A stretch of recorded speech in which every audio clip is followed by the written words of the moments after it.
Hey guys, Savage Jane here, and welcome back to another episode of Weaponology. And for today, I thought I would use a gun that not a lot of people use.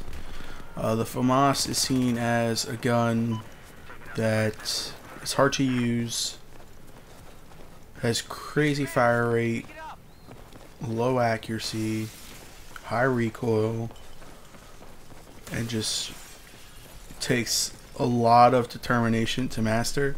So therefore a lot of people don't use it. BF3 it was a little worse, to be honest. They made it a little bit easier to use in BF4.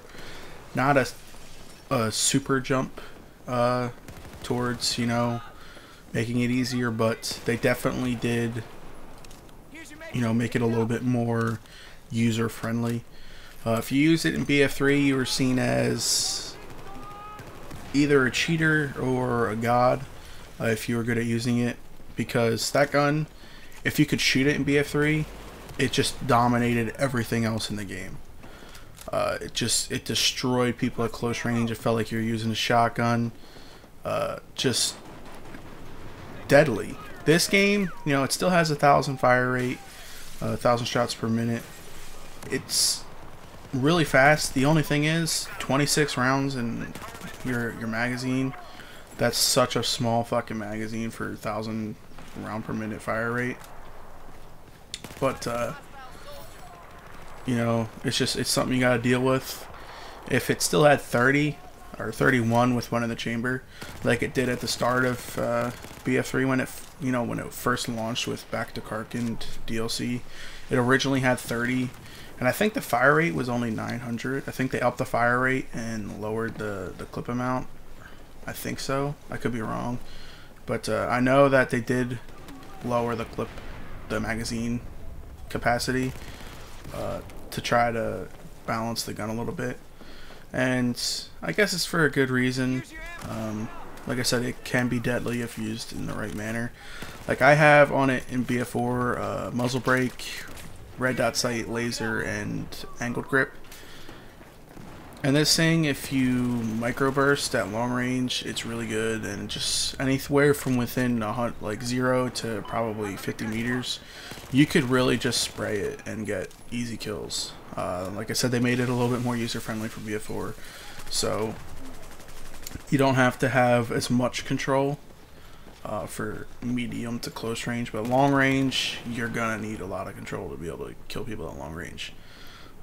It starts with 30 damage within 15 meters, so aka you need 4 bullets to kill. I don't know, sometimes it just doesn't feel like that, but yeah, sometimes it feels like I'm putting like 7 bullets on a guy before he dies.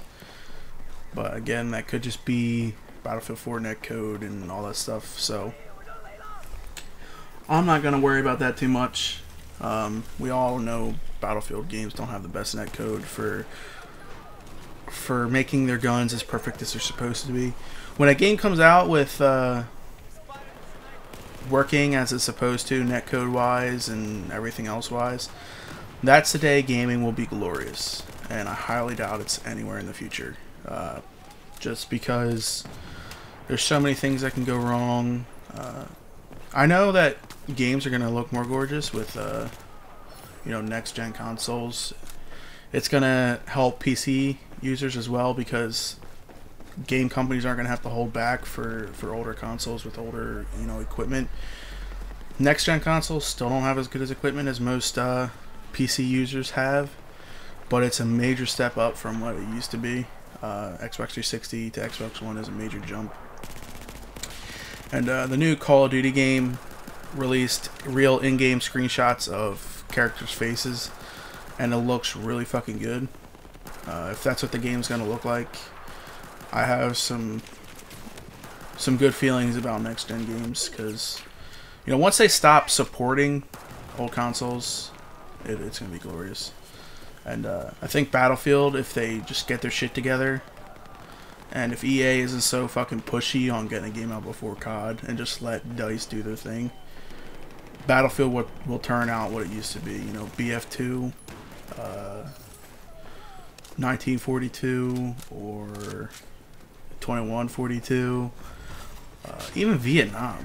Vietnam was still a good game. It was kind of iffy, but you know, I know a lot of people didn't play Vietnam, but my uncle played it. I played it a little bit, and it was kind of a fun game. You know, it didn't get as played as much as 1942 or Battlefield 2, but the way it's looking, we're gonna get another Battlefield that is good soon.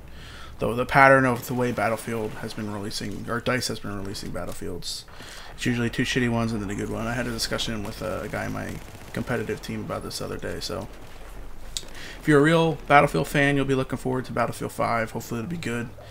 I think they just needed to stick to the original DICE developer team and not bring in Medal of Honor people to make multiplayer and stuff. But yeah, Famas is really good. If you use this setup, it's not too difficult to shoot at range, but you can adjust for that. And I hate guys like this, by the way. I just follow him around asking for ammo for like probably a good 20 seconds. I threw him med kits twice, and he doesn't get what I'm trying to get out of him. I think this guy has never played before. He's a rank 1, so you know. Of course, I get him in my squad, and he doesn't know how to throw ammo. But I just go to his body and steal his kit anyway, so fuck him. But yeah, the Famas is really good. 3-shot bursts at anything over 60 meters. Little micro bursts. If you don't know what a micro burst is, it's where you tap your mouse really quickly, and it tricks Battlefield into thinking you're bursting it really quickly.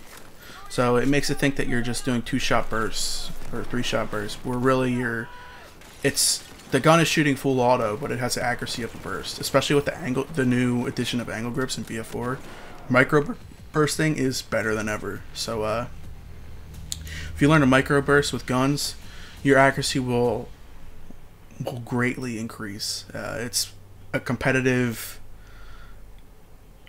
thing that a lot of competitive players have to learn to be able to master guns. And if you guys learn it as normal gamers, it will increase your game, I'm gonna say, probably by 20-30%, just because every gun will be accurate. But thank you guys for watching. As always, make sure to rate, comment, subscribe, share with friends, do all the fun stuff, and I will see you guys later.